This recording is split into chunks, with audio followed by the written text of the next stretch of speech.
வேத வசனம் தான் கண்டிக்கிறதுக்கும் போதிக்கிறதுக்கும் பரிசுத்தாவியானவர்களால் எழுதப்பட்டிருக்கிறதுன்னு வேதம் சொல்லுது. ஒரு மனப்பாட்டுக்கு வேதவசனங்களை அல்லையா, வேதவசனங்கள் அவசியம். நன்றியோடு கூட துதிக்கிறேன் இயேசுவின் நாமத்தினாலே. ஸ்தோத்திரம். ரைட், இயேசுவின் நாமத்தினாலே நான் திரும்ப சொல்ல வேண்டியதாகுது. இயேசுவின் நாமத்தினாலே கானான் தேசத்திலிருந்து எகிப்து தேசத்துக்கு போனவர்கள் 70 பேர், யாக்கோப்பின் சந்ததி 70 பேர் பழுகி பெருகி எகிப்தில் உள்ள ஜனங்களை காட்டிலும் ஆகிவிட்டார்கள். ஆனால் பல தலைமுறைகள் அவர்கள் கடந்து போக வேண்டியதாக இருந்தது. அல்லேலூயா. ஆனால் யோசேப்பை அறியாத ஒரு ராஜா வந்தவுடனே இந்த எபிரேயருக்கு விரோதமாய், இஸ்ரவேல் ஜனங்களுக்கு விரோதமாய் இவர்கள் பழுகி பெருகினால் நம் தேசத்தை அவர்கள் கொள்ளையிடுவார்கள் என்று சொல்லி அவர்களை ஒடுக்க வேண்டும் என்று சொல்லி அவர்களுக்கு அல்லேலூயா ஆளோட்டிகளை வைத்து அதிகமாய் வேலை வாங்கி நசுக்கினார்கள்.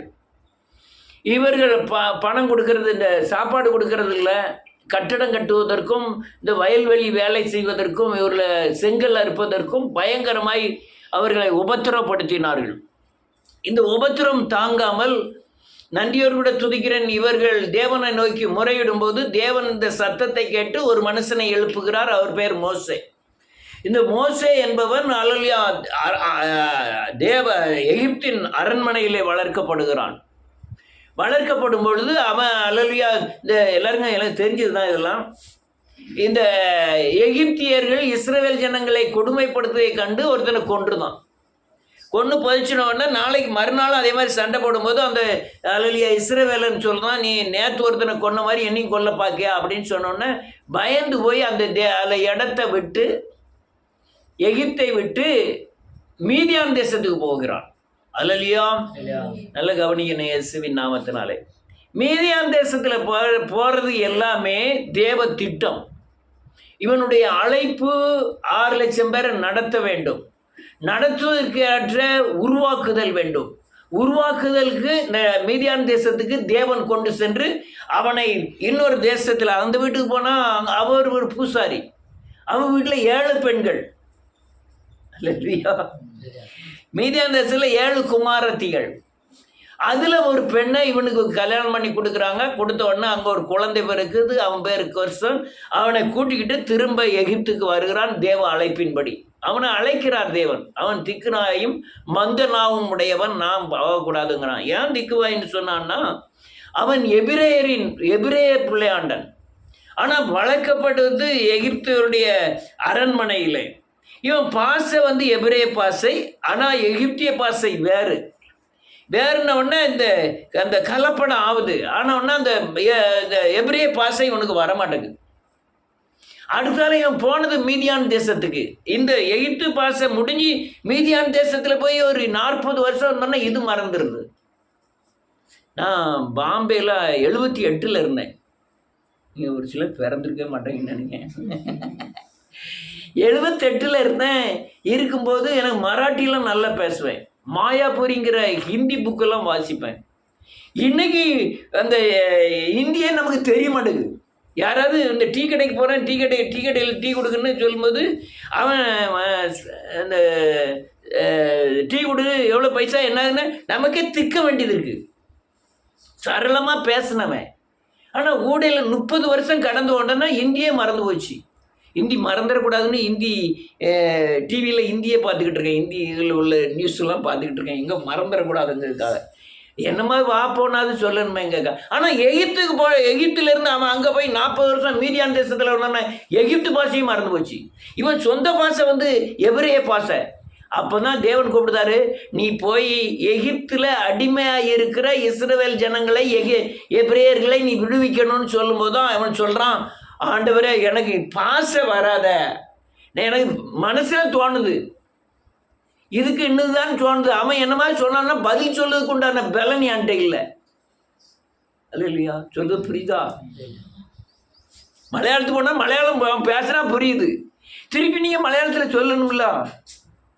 ஒரு இடத்துல பிரசங்கம் பண்ண விட்டுருக்கு என்னைய. அங்கே முதியோர் கல்வினா பூரா பாட்டிமார்கள், ஒரு 6 பாட்டிமார்கள் வந்திருக்காங்க. உயரத்தில் சர்ச்சி, அந்த பாஸ்டர் ஓடி போய் ஒவ்வொரு பாட்டி மாதிரியா தூக்கி தூக்கி மேலே விடுறாரு.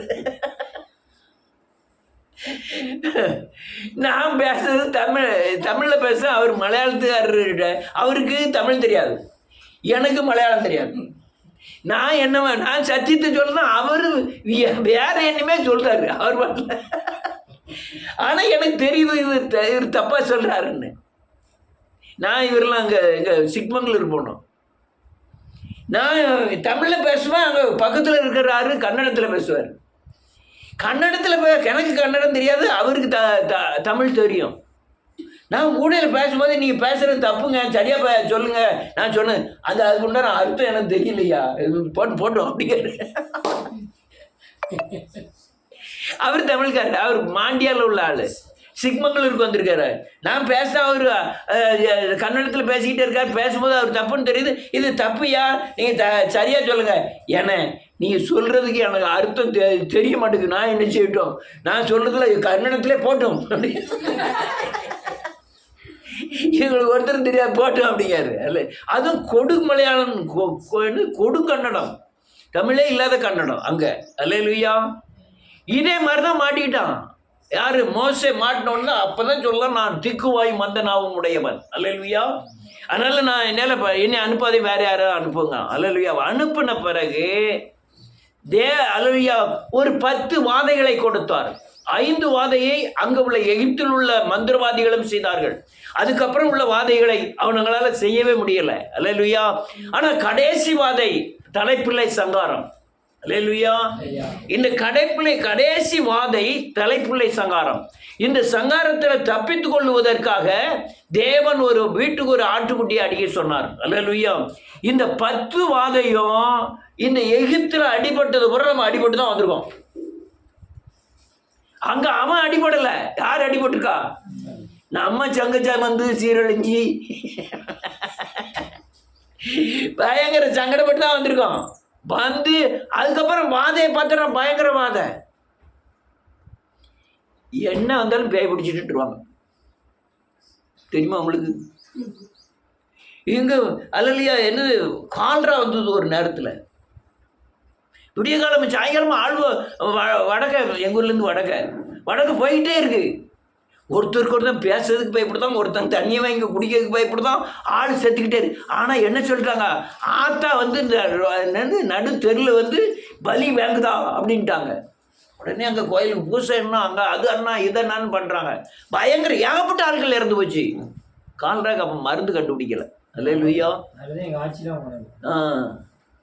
ஆமாம், ரொம்ப பேர் போயிட்டாங்க. ஆஸ்பத்திரியில் கூட எடுக்க மாட்டாங்க. மோஷன் போயிட்டே இருக்கும். ஆள் டக்குன்னு 2-3 தடவை மோஷன் போயிடும், ஆள் அவுட் ஆயிரும், உடனே அவுட் ஆகிட்டே இருக்கும். இப்படி பயங்கரமான கொள்ளை நோய்கள் எவ்வளவோ சந்திச்சு வந்திருக்கோம். வீட்டில் சும்மா இருக்கிற ஆள், அதுவும் இந்த வாலிப பிள்ளைகள்லாம் மேஜர் ஆகிட்டுனா பேய் பிடிச்சிரும், குழந்தை பத்தினா பேய் பிடிச்சிரும், கல்யாணம் ஆகிட்டுனா பேய் பிடிச்சிரும். நல்ல ஆளாக தான் இருக்கும், பேய் பிடிச்சி ஆடும். இந்த ஆட்டமெல்லாம் இப்போ காணல, இப்போ வேற ஒரு டிசைனில் ஆடுதாங்க.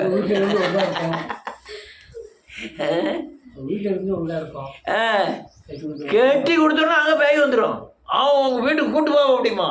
எவ்வளவு சங்கடங்களை மக்கள் அனுபவிச்சதுங்க தெரியுமா? நம்ம அனுபவிச்சோம் தெரியுமா? பயங்கரமாக அனுபவித்தோம். கிளி சோசியன்ட்டு 2 ரூபா கொடுத்து அவன் நல்ல வார்த்தை சொல்ல மாட்டானான்னு நினைக்கிறது. ராத்திரி கோடாங்கிக்காரனுக்கு பின்னால், கதவுக்கு பின்னால் நிறுத்தி அவன் வாய்மொழியை கேட்கறது, என்ன மாதிரி நல்ல வார்த்தை சொல்ல மாட்டான். 4 ஒரு கொம்பன், அந்த கொம்பன் இந்த கொம்பன் என்னெல்லாம சொல்லுவான். எல்லாமே ராப்பாடியை பார்த்தீங்கன்னா சொலவு நிறைய வச்சு கொண்டு போய் வச்சுட்டு அவன் என்னமாவது சொல்ல மாட்டானான்னு நினைக்கிறது.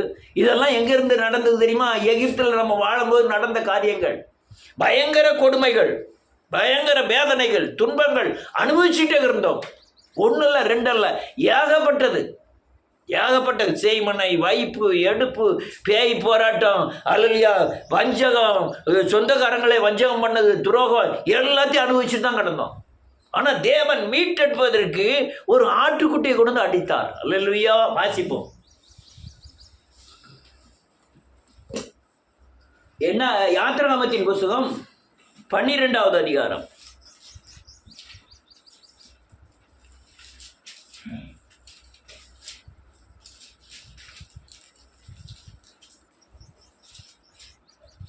12வது வசனத்திலிருந்து. அந்த ராத்திரியிலே நான் எகிப்து தேசம் எங்கும் கடந்து போய் எகிப்து தேசத்திலுள்ள மனிதர்கள் முதல் மிருக ஜீவன்கள் மட்டும் ஆமென் முதற் பேராய் இருக்கிறவைகளை எல்லாம் அதம் பண்ணி எகிப்து தேவர்கள் மேல் நீதியை செலுத்துவேன். நானே கர்த்தர். ஆமென். நீங்கள் இருக்கும் வீடுகளில் அந்த ரத்தம் உங்களுக்கு அடையாளமாக இருக்கும்.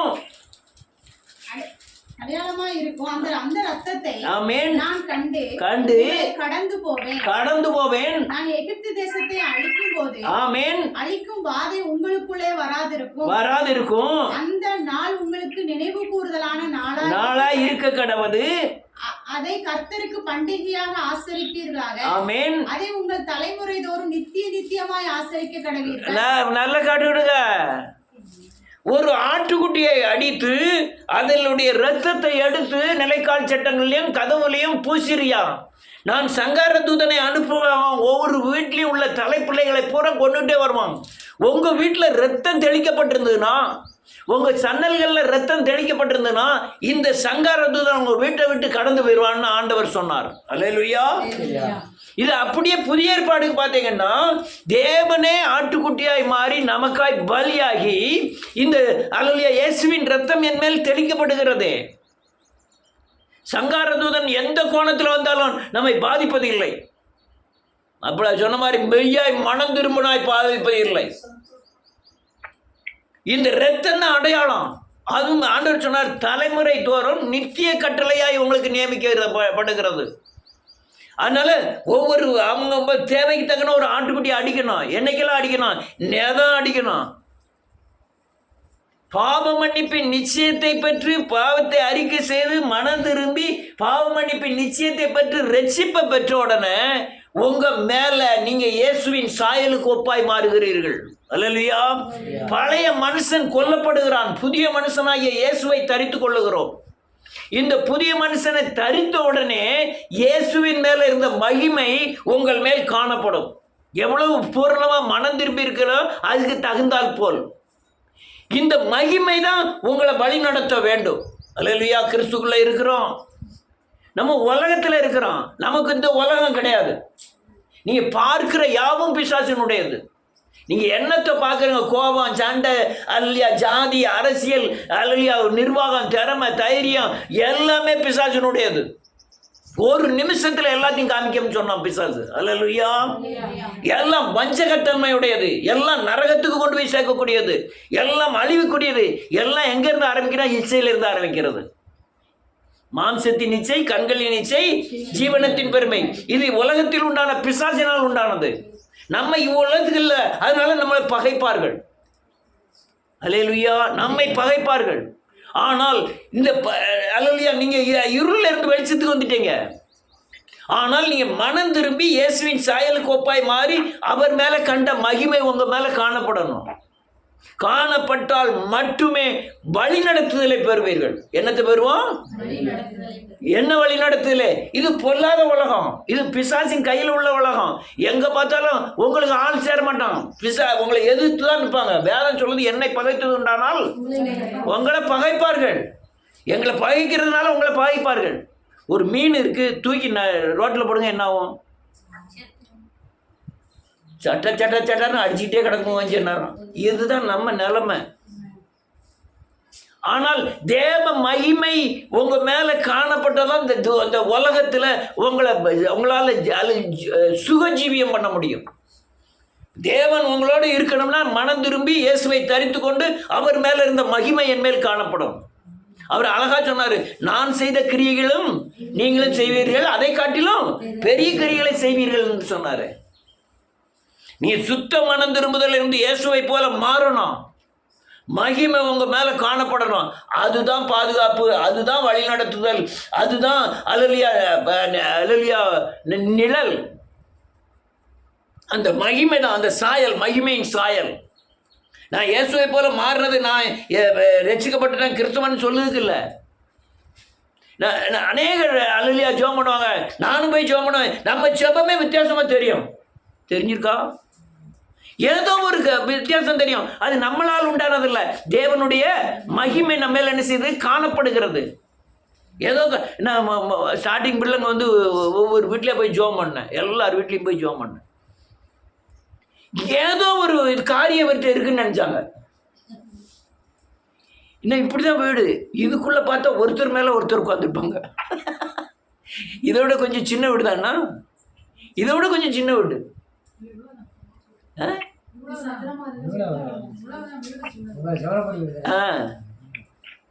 அவ்வளோ வீடு, அது நீளமாக இருக்கும்.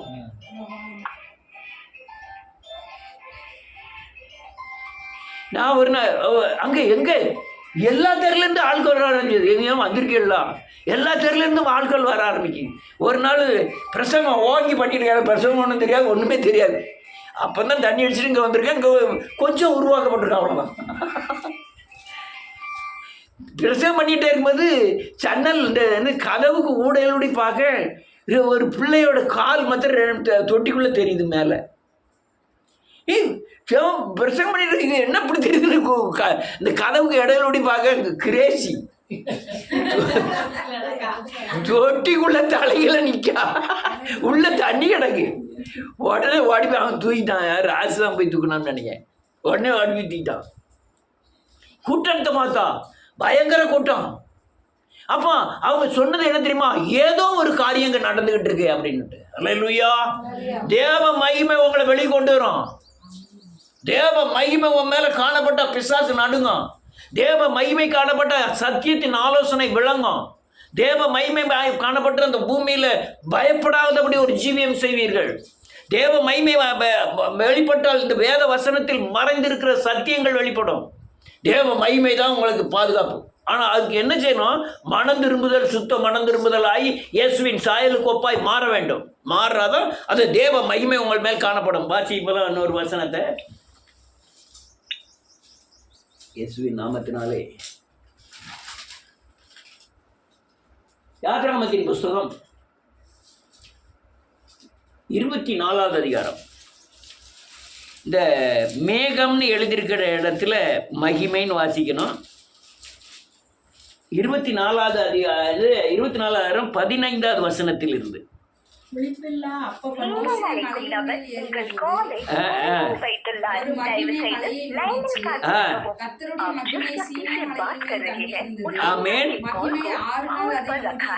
இருந்தது. கூப்பிட்டார்.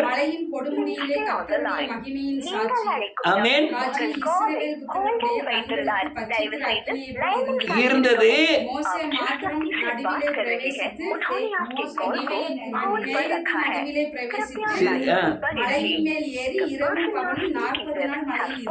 நல்ல காலுங்க. இந்த மேகம்னு எழுதியிருக்க இடத்துல மகிமைன்னு வாசிக்கணும். ரைட், அப்பதான் உங்களுக்கு புரியும். ரைட், இயேசுவின் நாமத்தினாலே. அல்லேலூயா. இவன் உடனே அந்த மகிமை வெளிப்படலை. அன்னைக்கு மனம் திரும்பினாங்க, பாவமன்னிப்பு பெற்றாங்க, அதில் ஆட்டுக்குட்டி அடித்தாங்க, ஆளுக்கு கூட ஆட்டு அலலியா அப்பத்தோடு கூட கசப்பான கீரையோடு கூட தடியை ஊனிக்கொண்டு வேகமாய் சாப்பிட்டார்கள். இதெல்லாம் மனம் திரும்புதலை குறிக்கும். ஆனால் உடனே வரல. அதுக்கப்புறம் இவருக்கு அந்த மகிமைக்காக அந்த மலையில் போய், சீனாய் மலையில் போய் 40 நாள் தங்கியிருக்கான். அப்பதான் அவன் முழுசுமா இயேசுவை போல மாறுறான், தேவனை போல மாறுறான். மகிமை காணப்படுகிறது. 40 நாள் தாண்டோன்னு அந்த தேவ மகிமை அவன் மேல் காணப்பட்டது. கீழே இறங்கி வர அவன் முகத்தை ஒருத்தராலையும் பார்க்க முடியவில்லை. முகத்தை மறைச்சிக்கிட்டுதாங்க. நீங்க பேச, தேவன் பேச, நீ பேச அப்படிங்க. அந்த அளவுக்கு அல்லேலூயா மகிமை அவனை அக்னியாய் தெரிய ஆரம்பிச்சுட்டு. அல்லேலூயா. நன்றி. நீ இப்போ இந்த நம்மளை கட்டணும் பைத்தியம் வர மாதிரி தான் தெரியும். ஆனால் பிசாசு நடுங்கும். பிசாசுக்கு தெரியும் தேவ மகிமை யார் மேலே இருக்கு, யார் மேலே இல்லை, எப்படி நடக்கணும். இவங்ககிட்ட இப்படிலாம் அநேக குடும்பத்தில் காயப்பட காரணம் இந்த தேவனுடைய பிரசன்னம் மகிமை அவன் மேலே தங்காதனால, மர்வமாகாதனால தான் பயங்கர யுத்தங்கள்.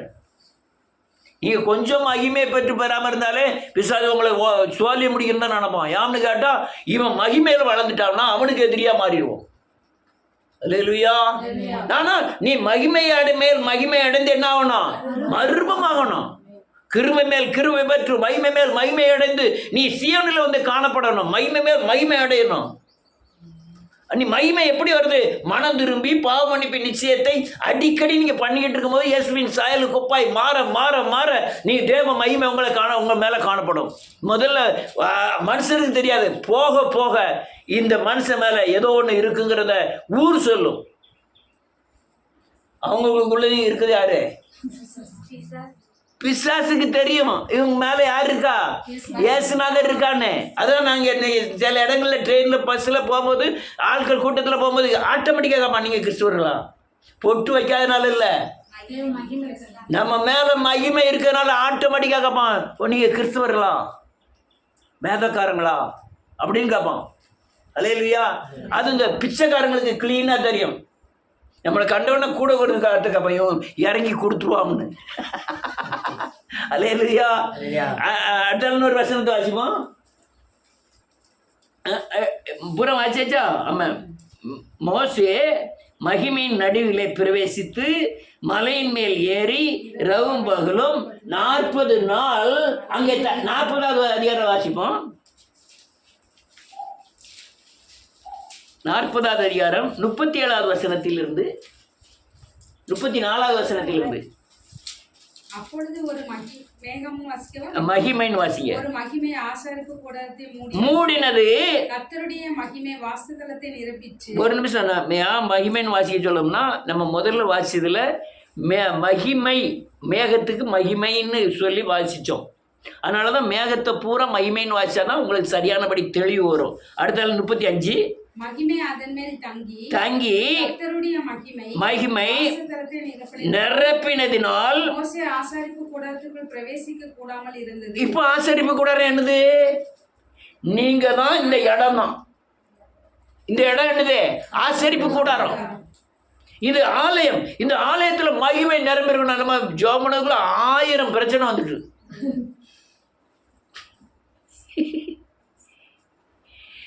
ஆட்டாமத்து அங்கே இளத்தூர்கிட்ட போயிட்டு இருக்கான். ஐயோ நான் தப்பா சொல்றேனா? அப்படியா இப்படியா? இளத்தூர்கிட்ட போயிட்டானா, இங்கே வராமல் அங்கே போயிட்டானா. கொஞ்சம் தூரம் ரெக்கார்டிங் பண்ணிட்டு அவ்வளோத்தையும் கட் பண்ணியாச்சு.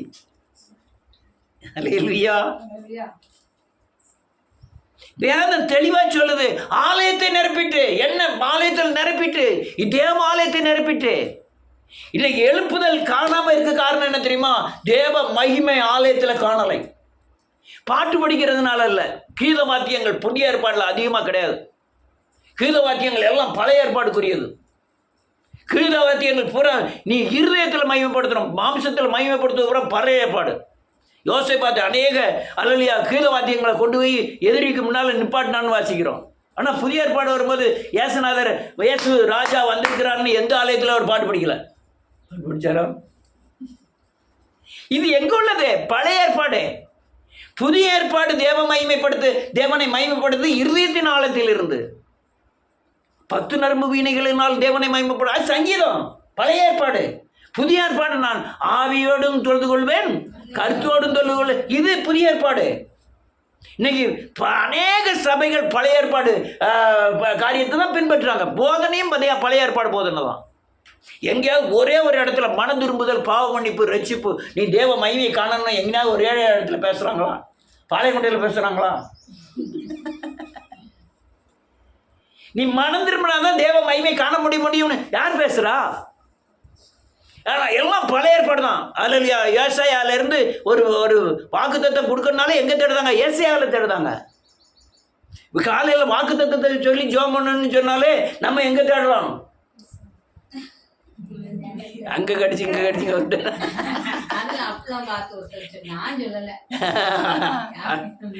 ரொம்ப பேர் ஏசையா பழைய ஏற்பாடு வாக்குத்தத்தம் தான். பழைய ஏற்பாடு வாக்குத்தத்தம் சொல்லக்கூடாது இல்லை, அது மாம்சத்துக்குரியது. அதை ஆவிக்குரியதா என்ன செய்யணும்? மாற்றணும். நான் இப்போ போதனை பண்றது மாம்சத்துக்குரியது, நான் எதுக்குரியதை மாற்றுறேன்? இயேசுவோடு ஒப்பிட்டு பேசுறேன். ஆவிக்குரியதா மாற்றணும், அப்பதான் அதுக்கு ஜீவன். பழைய ஏற்பாடுக்குள்ளது ஜீவன் இல்லை. இந்த காணிக்கை பற்றி இங்கே வைக்கப்படாதுன்னு நினைச்சிருக்கேன். நீங்கள் ஆலயம் பாதுகாப்பு இல்லைன்னா நாங்கள் ஒரு வாரத்தில் வச்சுப்போம், பாட்டு படிக்கணும், 4 பேர் வந்து ஒருத்தர் வரிசையாக காணிக்கப்படணும், இல்லைன்னா ஒரு பெரிய கம்பு வச்சுருப்பாங்க, அங்கே ஒரு என்னது ஒரு தேயிலை போய் பெரிய தேயிலை வச்சுருப்பாங்க, ஒவ்வொருத்தியாக போய் என்ன அக்கிரமம் இது! ஒரு வாரத்தில் அங்கே ஒரு இடத்துல வச்சுருக்க வேண்டியதான், இஷ்டம் போடுவாங்க. அதுதான் முறை. புதிய ஏற்பாடு உள்ளது, பழைய ஏற்பாடு அப்படி கிடையாது. அல்லேலூயா. அதனால அடுத்த வாசிங்க. வாசஸ்தலத்தில் இருந்து மகிமை மேலே எழும்பும் போது இஸ்ரவேல் புத்திரர் பிரயாணம் பண்ண புறப்படுவார்கள். மகிமை எழும்பாதிருந்தால் அது எழும்பும் நாள் வரைக்கும் பிரயாணம் பண்ணாதிருப்பார்கள். இஸ்ரவேல் வம்சத்தார் பண்ணும் எல்லா பிரயாணங்களிலும் அவர்கள் எல்லாருடைய கண்களுக்கும் பிரத்யட்சமாக பகலில் கர்த்தருடைய மகிமையும் ஆமென் இரவில் அக்கினியும் வாசஸ்தலத்தின் மேல் தங்கி இருந்தது. ஆமென். போதும். இது என்ன செய்த? உங்களை பாதுகாக்கிற மகிமை, உங்களை வழி நடத்துகிற மகிமை. வேதம் சொல்றது அந்த மகிமையின் மேகம் எழும்பி புறப்பட ஆரம்பிச்சுன்னா எல்லாரும் பிரயாணத்தை ஆரம்பிச்சிருந்தாங்க. எங்கே போய் நிற்கும் அங்கே டேரா போட்டு உட்காருந்தாங்க. அல்லேலூயா. அப்போ இந்த மகிமையை நம்ம என்ன செய்யுது? நடத்துது. சாமுவேல்கிட்ட இப்படி தான் பேசணும், இந்த வசனம் இப்படி சொல்லுது, இவர் இப்படி நடக்கிறாரு, இந்த வசனத்தின்படி இப்படி பேசணுங்கிறது என்ன சொல்லும் தெரியுமா? மகிமை சொல்லும். நீங்கள் பேச வேண்டாம், உங்கள் மனசுக்குள்ளே என்னென்ன காரியத்தை நீங்கள் நடப்ப வச்சு சொல்லலாம். இப்படி நடக்கிறாரு, இவர் தேவனுக்கு இவ்வளோ தூரமாக இருக்காரு, இவ்வளோ பக்கத்தில் இருக்கார். மகிமை வெளிப்படுத்தும், ஞானங்களை வெளிப்படுத்தும். பிரயாணங்களுக்கு மகிமை தேவை. இந்த கிறிஸ்துவ உலகத்தில், இந்த பொல்லாத உலகத்தில், நீங்கள் பிசாசு நிறைந்த உலகத்தில், பிசாசு ஆட்சி செய்த உலகத்தில் தேவ வழிநடத்தல் தேவை. அந்த வழிநடத்தல் தேவனுடைய பிரசன்னமாகிய மகிமையில் தான் இருக்குது. குடும்பத்தை நீங்கள் எப்படி நடத்தணும், யார்கிட்ட எப்படி பேசணும், எல்லாம் அந்த மகிமை உங்களை நடத்தும். இந்த யார்கிட்ட எப்படி பேசாத, இந்த நேரம் மணி அவமானத்தை எடுத்துக்கோ, இந்த நேரம் பதில் பேசு, எல்லாமே சொல்றது தேவனுடைய மகிமை. எது இந்த மகிமை எப்படி பாருணும்? சொல்லுங்க சார், சொல்லுங்க. எப்படி பாருணும்? மனம் திரும்பி பாவமன்னிப்பை பெற்று ரட்சிக்கப்பட்டு மறுரூபமாகும் போதுதான் இயேசுவின் மேலே கண்ட மகிமை நம்மேல் காணப்படும். உங்கள் மேலே சாபத்திலிருந்து எவ்வளோ தூரம் நீங்கள் விடுதலை ஆகலையோ, பாவ பிடியிலிருந்து எவ்வளோ தூரம் விடுதலை ஆகலையோ, வசனத்தை எவ்வளோ தூரம் கைகொள்ளலையோ, அவ்வளோ தூரம் புத்தியும் மண்டா இருப்போம். அல்லையா, மகிமையும் வெளிப்படாது. நீ புத்தி இருக்கும், புத்தி பூரா எதை சார்ந்திருக்கும்? உலகத்தை சார்ந்திருக்கும், மாம்சத்தை சார்ந்திருக்கும். ஆனால் நீங்கள் இதெல்லாம் விட்டு தேவனை சேவித்து தேவ மகிமைக்குள்ள வந்தீங்கன்னா உங்களுடைய வாழ்க்கையெல்லாம் ஆவிக்குரியதாக மாறிடும். உங்கள் ஆவிக்குரிய பலன் கூடிரும். எதில் யுத்தம் பண்ணணும், எதில் பிசாசு கிரியை செய்தால் எப்படி யுத்தம் பண்ணணும், எல்லாத்தையும் இந்த மகிமை உங்களை நடத்தும். இல்லையா? அடுத்தலாம் எழுதிருக்கு.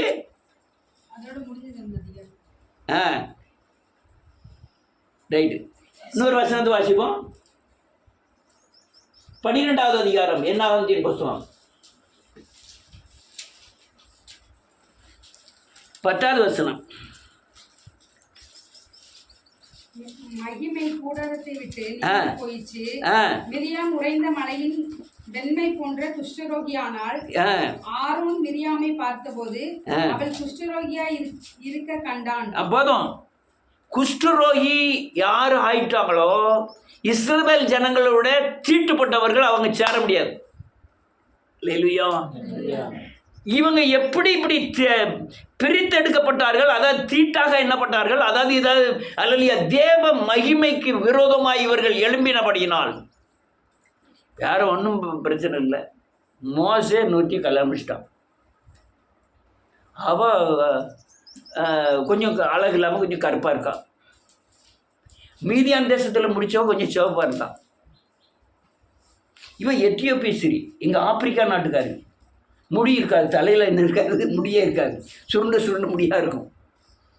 இவளை பார்த்தோன்னா மோசே அண்ணனுக்கும் அக்காளுக்கும் என்ன வந்துட்டு என்ன கோபம்னா, நான் என் தம்பி 6 லட்சம் பேரை நடத்துனான், யாரை போய் கல்யாணம் முடிச்சுட்டு வந்துருக்கான் பாரு.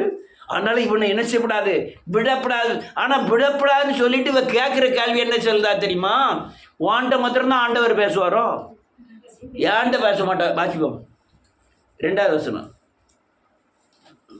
கர்த்தர் மோசேயை கொண்டு ஆ, மாத்திரம் பேசினாரோ பேசினாரோ எங்களை கொண்டும் அவர் பேசினதில்லையோ இல்லையோ என்றார்கள். என்றார்கள்.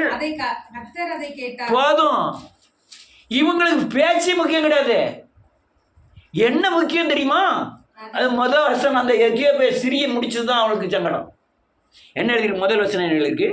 எத்தியோப்பியா தேசத்து ஸ்திரீயை மோசே ஆ, ஸ்திரீயை ஆ, விவாகம் பண்ணியிருந்த பண்ணி இருந்தபடியினால் மிரியாமும் ஆரோனும் விவாகம் பண்ண எத்தியோப்பியா தேசத்து ஆமென் சிறி நிமித்தம் விரோதமாய் பேசுகிறார்கள்.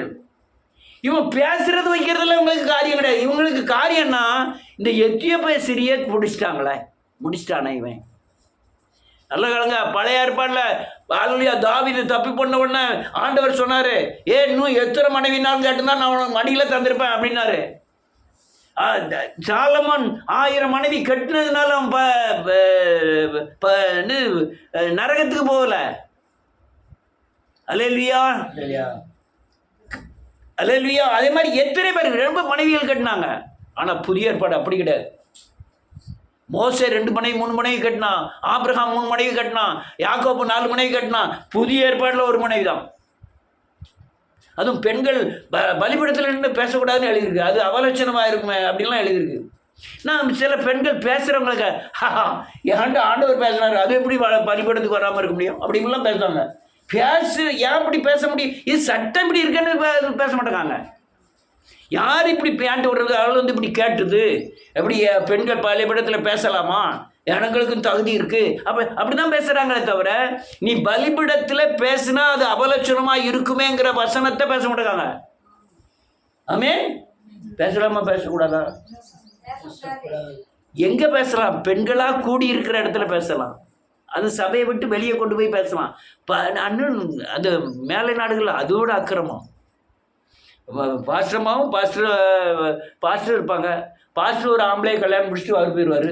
பாஸ்டர்மா ஒரு பொம்பளை கல்யாணம் முடிச்சுட்டு அவர் சபையை நடத்துவாங்க. அட்டுழியத்தில் அட்டுழியம். தீயை கொண்டு விட்டார், அழிடா அவ்வளோ தீயம் அப்படின்னா. அடுத்தால என்ன எழுதியிருக்கு? மோசையை கொண்டு மாத்திரமா பேசினாரு, எங்களை கொண்டும் பேசினதில்லையோ என்றார்கள். இதை கர்த்தர் கேட்டான். அதனால குஷ்டரோகம் வந்துட்டு. குஷ்டரோகம் வந்தோன்னு என்ன ஆகுது? 10வது வசனத்துல, மகிமை கூடாரத்தை விட்டு நீங்கி போயிற்று. நீங்கள ஒண்ணு என்ன ஆயிட்டு? இவன் செஞ்ச தப்புக்கு அதனுடைய தண்டனை வந்துட்டு. தண்டனை என்ன? எல்லா ஜனங்களையும் பிரித்தெடுக்கிற தண்டனை. என்ன தண்டனை? ஒரு காலை மறிக்கப்படாதா, கையை மறிக்கப்படாதா? அந்த குஷ்டரோகம் வந்து தீட்டு எண்ணப்பட்டது. அதனால இஸ்ரவேல் ஜனங்களை விட்டு இவன் தூரம் இருக்க வேண்டியதாகிட்டு. எங்க இருக்கணுமா? 7 நாள் பாளையத்துக்கு தூரம் இருக்கணும் அப்படின்ட்டாரு. இந்த மகிமை என்ன செய்து? அல்லேலூயா, வேறு பிரிக்கி தீட்டெல்லாம் அல்லேலூயா வேற பிரிக்கி இயேசுவின் நாமத்தினாலே. மீரியாம் பண்ணின தவறுக்கு தண்டனை, மகிமை நம்மை விட்டு விலகும். நாமும் எந்த தவறு பண்ணாலும் சரி, மகிமை நம்மை விட்டு என்ன செஞ்சிடும்? விலகிரும், தீட்டுப்படுவோம். நாமும் அநேகரிலிருந்து புறக்கணிக்கப்படுவோம். புறக்கணிக்கப்பட்டாலும் நீங்கள் சர்ச்சுக்கு வரலாம், ஜெபம் பண்ணலாம், அற்புதங்கள் கூட செய்யலாம். ஆனால் நீங்கள் புறக்கணிக்கப்பட்டவர்கள். ஆனால் தேவனுக்கும் உங்களுக்கு மட்டும்தான் தெரியும். ஆமென். பெரிய பெரிய ஊழியர்கள்லாம் பார்த்தீங்கன்னா ஒரு ஹிந்துஸ் பண்ணாத அட்டுழியங்கள்லாம் பண்ணுவாங்க. ஆனால் இங்கே வந்து அற்புதம் செய்வாங்க, அடையாளம் வச்சுவாங்க, நல்ல பிரசங்கம் பண்ணுவாங்க, பாட்டு க்ளீனாக படிப்பாங்க. எனக்கு ஒரு ஒரு ஒரு ஒரு பாஸ்டர் செய்தி நல்லா கேட்பேன், நல்லா பேசுவார். அவர் போய் யார் பால் தினகரன், இந்த இவர் யார் கோவைக்காரர், அவர் பேர் என்ன பேர்? இவ்வளோ தாண்டி இருப்பார்லாம். அவர் பேர் இவ்வளோ தாண்டி இருப்பார்ல. இல்லை, கோவையில் கோயம்புத்தூர். Alvin Thomas. அவர் கூட போய் பாட்டு படிச்சுட்டு இருக்காரு.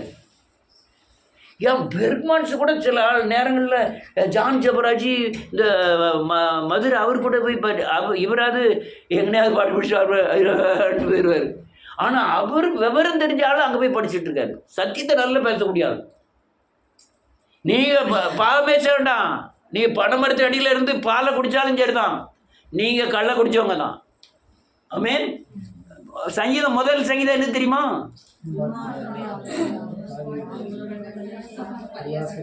நீ அங்கே போய் ஒன்றா நின்று 4 பாட்டு 5 பாட்டு நீ டிவியில் போட்டாங்க, 4 பாட்டு படிக்கிறாங்க, 4 பேர் நின்று படிக்கிறாங்க. அதில் இவர் தாமஸ் ராஜ் மகனும் யோவேல் அவரும் நின்று படிக்கிறார். நல்ல சத்தியத்தை சொல்லக்கூடிய மனுஷன். அப்போ சத்தியத்துக்கும் தேவ மகிமைக்கும் என்ன இல்லை? பிசாசும் சத்தியம் என்ன செய்யலாம்? நடக்கையில தான் இருக்கு. பேசுறது இல்லை, நடக்க முடியாது பிசாசால, மர்மமாக முடியாது பிசாசால. ஆமென். பிசாசை கூப்பிட்டு மனம் திரும்ப சொல்லுங்க, அதுவும் ரொம்ப சௌரியமா போயிருமே. பிசாசு என்ன செய்ய மாட்டான்? மனம் திரும்ப மாட்டான். அவன் இயேசுவை போல மாற மாட்டான். அதே மாதிரிதான் இந்த ஆட்களும் அல்லையா, இது பிரிச்சிருவார் ஆண்டவர் இயேசுவின் நாமத்தினாலே. தீட்டுப்படுகிறார்கள், அநேகர் தீட்டுப்படுகிறார்கள். கிறிஸ்துவ ஜீவிதத்தில் அநேகர் ஏன் மனம் திரும்புதல் கூட சுத்த மனம் திரும்புதல் இல்லாம வீட்டில் காயப்படுகிறவர்கள் ரொம்ப பேர் இருக்காங்க. அல்லேலூயா. நான் அப்படி சொன்ன மாதிரி நாக்கு பொய் சொல்லுது. இந்த பொய்க்கு மனம் திரும்பிட்டீங்க, சரியாயிட்டு. நாக்குக்கு என்ன செய்ய போறீங்க? நாக்கு அடுத்தாலும் அதே என்ன செய்ய போகுது? அப்படிதானே. கண்ணு இருக்கு, கண்ணு பாக்கு. ஒரு தடவை பார்த்தா தப்பு இல்லை, 2வது தடவை பார்த்தா தப்பு. எல்லா அவயங்களும் கண்ணானது சரீரத்துக்கு என்னமா இருக்கு? விளக்கா இருக்கு. கண் கெட்டதா இருந்தால் சரீரம் மட்டும் கெட்டதா இருக்கும். உன் கண்ணு உனக்கு இடல் உண்டாக்கினால் தூரப்போடு அப்படின்னு வேதம் சொல்லுது. நான் கண் பார்க்கறத இச்சையினால தான் எல்லா பாவமே ஆரம்பிக்கு. நான் அதுக்கான அந்த இச்சையை அறிக்கை செய்கிறேன். ஆனால் அடுத்தால கண் பார்க்க விடாம ஆக்கணுமே. அப்படி ஆக்கலைன்னா நீ அபிஷேகம் பெற்று வரம் பெற்று வல்லமைகள் பெற்று அந்த பாம்பு எங்க வரும்? பழைய பாம்பு அப்படின்னு எழுதியிருக்கு வெளிப்படுத்தின விசேஷத்துல. எங்க? ஏதேன் தோட்டத்தில் கண்ட அதே பாம்பு. ஏதேன் தோட்டம் எந்த ஏதேன் தோட்டம்? முதலாவது ஏதேன் தோட்டம், 1வது வசனத்தில் இருந்த ஏதேன் தோட்டம். அல்லேலூயா. அந்த பாம்பு எங்க வருது? வெளிப்படுத்துற விசேஷத்துக்கு வருது. நீங்க இந்த கண்ணை சரியானபடி ஆக்கலைன்னா நீங்க வரம் பெற்று வல்லமைகள் பெற்று தேவனுக்காய் பயன்படுத்த நேரத்தில் முன்ன வந்து நிற்பான். என்னது? ஐயா அது போய் தான் 15 வருஷம் ஆச்சு. அந்த வருஷம்லாம் அவனுக்கு கணக்கு கிடையாது. அவருக்கு 1000 வருஷம் ஒரு நாளை போல இருக்கும். நீ எத்தனை வருஷம் கழிச்சினாலும் அந்த பாம்பு உங்களை என்ன செய்ய முடியும்? கடிக்க முடியும். ஏதேன் தோட்டத்தில் கண்டு அதே பாம்பு வெளிப்படுத்தின விஷயத்தில் வருதுன்னா உங்கள் வாழ்க்கையில் நீங்கள் முதல்ல பாம்பை சரியானபடி அடித்து கொள்ளலைன்னா அது எந்த நேரத்தில் உங்கள் வீட்டுக்கு வர முடியும்? இல்லையா? இல்லையா? இன்னொரு வருஷத்தை வாசிப்போம். 1 ராஜாக்களின் புத்தகம் முடிச்சிருந்தேன். எப்போ? சோதரம் 18வது அதிகாரம்.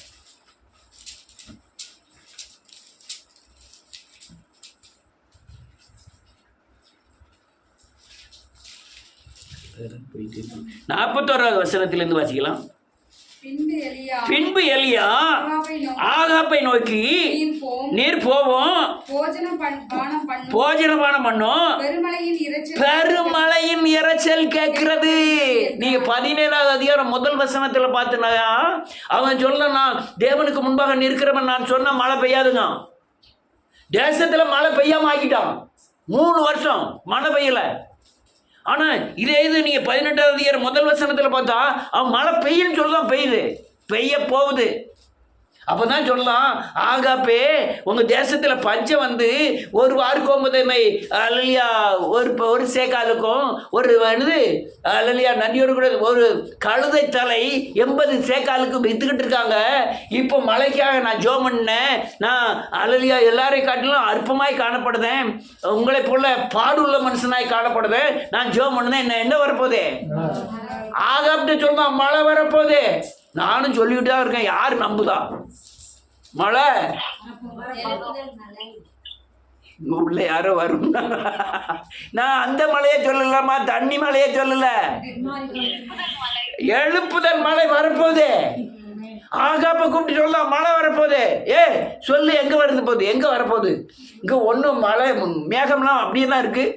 வெயில் வேறு அடிக்கி, மழை எங்கே தெரியல. அடுத்த வருஷம் 40 போஜனம் பண்ண போனான். ஆமென். போஜன பானம் பண்ண போனான். ஆமென். பின்பு எலியா கர்மேல் பர்வதத்தினுடைய ஆமென் சிகரத்தின் மேல் ஏறி ஆமென் தரையிலே பணிந்து தன் முகம் தன் முழங்காலில் பட குனிந்து. ஒரு நிமிஷம் அடுத்தல வாசிங்க. ஊழியக்காரரை நோக்கி ஆ நீ போய் சமுத்திரமுகமாய் பார் என்றான். ஆமென். அவன் போய் பார்த்து ஆ. ஒன்றும் இல்லை என்றான். ஆ நீ இன்னும் 7 தரம் போய் பார் என்றான். ஒரு நிமிஷம். இவன் மலைக்கு எந்த கோபமும் இல்லை. மனசுக்குள்ள என்ன தோணுது? மழை வரப்போகுது, மழை வரப்போகுது. மனசுக்குள்ள தோண உடனே இவன் சொல்லிட்டான், ராஜாட்ட சொல்லிட்டான். ராஜாட்ட சொல்லி மழை வரலன்னா என்ன ஆகும்? ஒருவேளை மழை வராமல் இருந்துட்டுன்னு வச்சுக்கணும். எஸ்ஏபேர் சொன்ன மாதிரி அவன் தலை நாளைக்கு தலையில் கழுத்தில் இருக்காதுன்னு சொன்ன மாதிரி சொல்லியிருப்பான் டக்குன்னு. ஆனால் இவன் போய் முகம் தலை குப்புற விழுந்து வணங்குறான், ஆண்டவரே மழை வர சொல்லு. அவர் சொல்லார் மழை வந்துடும், போய் பாரு அப்படிங்கார். ஆனால் போய் வேலைக்காரனை அனுப்புதான், அங்கே மழை. ஒரு தடவை பார்க்குறான், 2 தடவை பார்க்குறான், 3 தடவை பார்க்குறான், 4 தடவை பார்க்குறான். வேலைக்காரன் வந்து சொல்ல, ஓ உனக்கு வேறு வேலை இல்லை போதும்யா. 4 தடவை 5 தடவை போய் பார்த்தாச்சு, அங்கே என்ன இல்லை? மேகம் இல்லை. சமுத்திரத்தில் போய் பார்க்க ஒரு மேகம் இல்லை. அது எப்படி மழை வரும்? மழை கண்டிப்பாக வரும். 102 தடவை போய் என்ன செய்ய பாரு. இதுதான் என் விசுவாசம். அல்லையா? எனக்கு எழுப்புதலுக்கு பல தடைகள். யாருமே விசுவாசிக்காம போது நான் எழுப்புதல் வருதுன்னு சொல்லிக்கிட்டே இருக்கேன். நம்புறதுக்கு யாரு இருக்கா? நானும் எழுப்புதல் வருது, ஆனால் இங்கே பார்த்தா மழை பெய்கிற மாதிரியே தெரியல. அங்கே இந்த என்னது குளோரிந்தா சர்ச்சில் முதல்ல வந்தவங்க ஒரு 6 பேர் 7 பேர் 8 பேர் வந்தாங்க. இப்போ ஒவ்வொரு ஆளையாக தேட வேண்டியது இருக்குது. உடனே ஃபோன் பண்ணி, என்ன சிஸ்டர் எப்போ வரீங்க? எங்கன்னு வந்துக்கிட்டு இருக்கீங்க?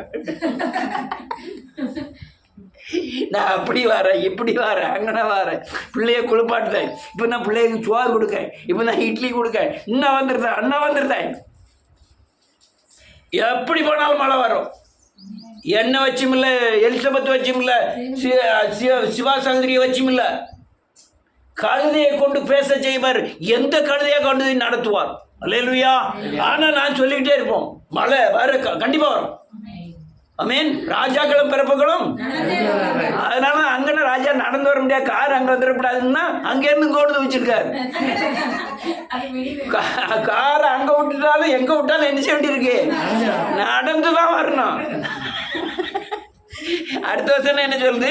7ஆம் தரம் இவன் சமுத்திரத்திலிருந்து மனுஷனுடைய உள்ளங்கை அத்தனை சிறிய மேகம் எழும்புகிறது என்றான். அப்பொழுது அவன், நீ போய் ஆகாபை நோக்கி மழை உம்மை தடை செய்யாதபடிக்கு ரதத்தை பூட்டி போய்விடு என்று சொல் என்றான். யார் சொல்லுவா? இவன் பார்க்கலாம் எவ்வளவு மழை, மேகம் எவ்வளவு, இவ்வளவு உள்ளங்கை எவ்வளவு இருக்கும், இப்படிதான் தெரியுது. இதுல மழை மேகம்னு கண்டுபிடிக்கும். உள்ளங்கை எவ்வளவு மேகம் வருது. நீ முதல்ல மழை வர்றதுக்கு முந்தி வர்றதுக்கு உண்டான ஆயத்தத்தை புரிஞ்சேன். என்ன ஆயத்தத்தை செய்யணும்? ஆகாப்பே பெரிய மழை வரப்போது, நீ என்ன செய்யும்? ரதத்தை போட்டு கிளப்பும். பாளையங்கோட்டையில் பயங்கரமான எழுப்புதல் உண்டாக போகுது. ஆனால் 65 வயசுல எனக்கு இப்படி கொடுத்துருக்காரு. ஒரு 35 வயசுல ஓடி எங்கேயாவது வீட்டில் ஜோம் பண்ணலாமான்னு ஓடிட்டு அப்பமாவது கொடுத்துருக்கப்படாதா? இப்போ கூட 4 இடத்துல போய் சொல்லனால நம்ம பைக்கு பிள்ளைகள்லாம் பைக் அங்கே ஓட்டப்படாதுங்க. எங்கள் திருநெல்வேலியில் பைக் ஓட்டாங்கப்பா, அங்கெல்லாம் ஓட்டணும், அங்கெல்லாம் போகப்படாது அப்படிங்கு. அல்லேலூயா. வேற என்ன சொல்லு, அட்டலன்னு சொல்லு. அதற்குள்ளாக வானம் மேகங்களினாலும் காற்றினாலும் கருத்து பெருமழை உண்டாயிற்று. ரதத்தில் ஏறி இஸ்ரேலுக்கு போனான். விசுவாசம் தான் அறிக்கை செய்தான். உள்ளங்கை மேகத்துல மழை வரப்போகுது, ஆகாப்ப ரெடி பண்ண சொல்லு. ஆனா அதுக்குள்ள என்ன ஆயிட்டு? மேகம் கருத்து என்ன ஆயிட்டு? இந்த வார்த்தை தான் முக்கியம். என்ன வார்த்தை? மழை வரப்போகுது. ஆனா எந்த வித ஆதாரமும் இருக்காது. மழை வரப்போகுது, மழை பெய்யும், மழை பெஞ்சே ஆகும் அப்படிங்கிற விசுவாசம் இருக்கணும். விசுவாசத்தை அறிக்கை செஞ்சான், வரதான் போகுது அப்படின்னா அங்கே மேகம் கருத்து என்ன ஆகிட்டு? அந்த நீ இப்போ நான் 65 வயசு ஆகிட்டு என்னால் ஓட முடியலங்க. எழுப்புதல் வந்துட்டுனா நான் கிழவனும் என்ன ஆயிடுவானா? வாலிபன் ஆயிடுவான். வேதம் அப்படி தான் சொல்லுது. கிழவனும் எதில் ஏசாயாவில் எழுதிருக்குன்னு நினைக்கிறேன். ஒரு பிள்ளை அதை நடத்தும், பிள்ளை பாம்பின் புற்றிலை கைவிடும். அல்லையா, பிள்ளை அதை நடத்தும்னு எழுதியிருக்கு. அல்லேலூயா. குருடர்கள் என்ன செய்வார்களா? பார்ப்பார்கள். ஊமையர்கள் என்ன செய்வார்? பேசுவார்கள். முடவர்கள் என்ன செய்வார்? நடப்பார்கள். அல்லேலூயா. அடுத்தால என்ன எழுதிருக்கு பாருங்க. கர்த்தருடைய கை எலியாவின் மேல் இருந்ததினால் அவன் தன் அறையை கட்டிக்கொண்டு இஸ்ரவேலுக்கு வருமட்டுமாக ஆமென் மட்டாக ஆகாவுக்கு முன் ஓடினான். என்ன எழுதிருக்கு? சேரட்னா என்னது தெரியுமா? 7 குதிரை பூட்டப்பட்டது. எத்தனை குதிரை? ஒன்றும் அண்ணா ஒரு கண்ணுக்குட்டி ஓடினால காலை பையா முன்ன ஓட சொல்லுங்க பார்ப்போம். ஒரு சின்ன கண்ணுக்குட்டி. ஆனால் இவன் 7 குதிரை போகுது. அதுக்கு முன்னால ஓடுதான். மொட்டை தலையான்னு கேலி பண்ண எலியா வயசாயிட்டு அந்த எலியா எங்க ஓடுதான்? 7 சேரட்டு. எப்போ ஓடுதான் தெரியுமா? இந்த மழை வந்த பிறகுதான், எழுப்புதல் வந்த பிறகுதான். அதுக்கு முன்னால எங்க போயிருந்தான் தெரியுமா? அது அடுத்த அதிகாரம். அல்லேலூயா. அவ்வளவு அந்த அவ்வளவு வயசானவன் மழையை பார்த்தோன்னே நினைச்சுதான். மழை வந்த உடனே அது என்ன எழுதிருப்பாருங்க கடைசி வந்து இன்னொரு ஆள் வாசிக்கலாம். கர்த்தருடைய கை எலியாவின் மேல் இருந்ததினால் தன் அறையை கட்டிக்கொண்டு இஸ்ரவேலுக்கு வருமட்டாக ஆகாப்புக்கு முன்பாக ஓடினான். இது இங்க எங்க வாசிக்கலாம் தெரியுமா? அப்போஸ்தலர் நடவடிக்கைகளில் வாசிக்கணும். எனக்கு காந்தேக மந்திரி போயிட்டு இருப்பார். உடனே பிலிப்பு அந்த ரதத்தில் போய் ஓடி போய் என்ன செய்யணும்னா ஒட்டி கொண்டான். அப்போதான் கேட்க என்ன வாசிக்க? ஏசாயா புஸ்தகத்தை வாசிக்கிட்டு இருக்கேன். அது அர்த்தம் புரியுதா? அர்த்தத்தை விவரத்தை சொன்னோன்னே தண்ணீர் இருக்கிறது ஏதாவது தடை உண்டா? ஒன்றும் தடை இல்லை.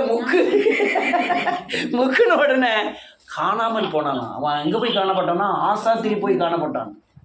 என்னது? எழுப்புதல்.